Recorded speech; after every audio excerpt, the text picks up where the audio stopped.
যে পিতা সন্তানের লাশ শনাক্ত করতে ভয় পায়, আমি তাকে ঘৃণা করি।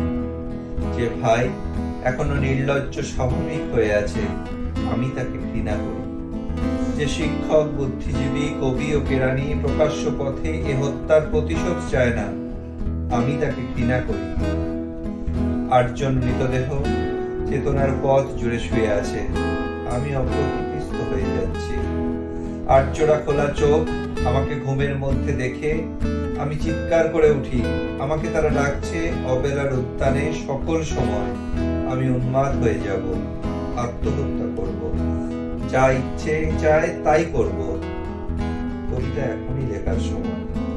ইস্তেহারে দেওয়ালে স্টেনসিলে নিজের রক্ত অশ্রুহার দিয়ে কোলাজ পদ্ধতিতে এখনই কবিতা লেখা যায়।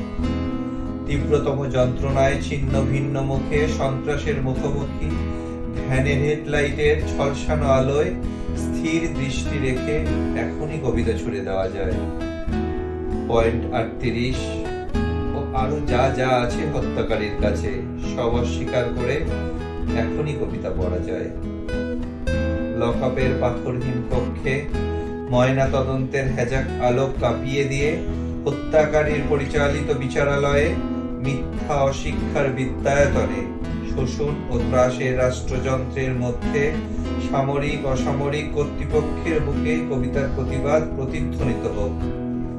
বাংলাদেশের কবিরা লোরকার মতো প্রস্তুত থাকুক, হত্যার শ্বাসরোধে লাশ নিখোঁজ হওয়ার স্টেনগানের গুলিতে সেলাই হয়ে যাওয়ার জন্য প্রস্তুত থাকুক।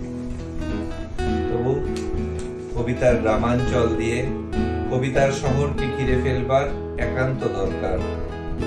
এই মৃত্যু উপত্যকা আমার দেশ না, এই জল্লাদের উল্লাস মঞ্চ আমার দেশ না, এই বিস্তীর্ণ শ্মশান আমার দেশ না, এই রক্তস্নাত কসাইখানা আমার দেশ না।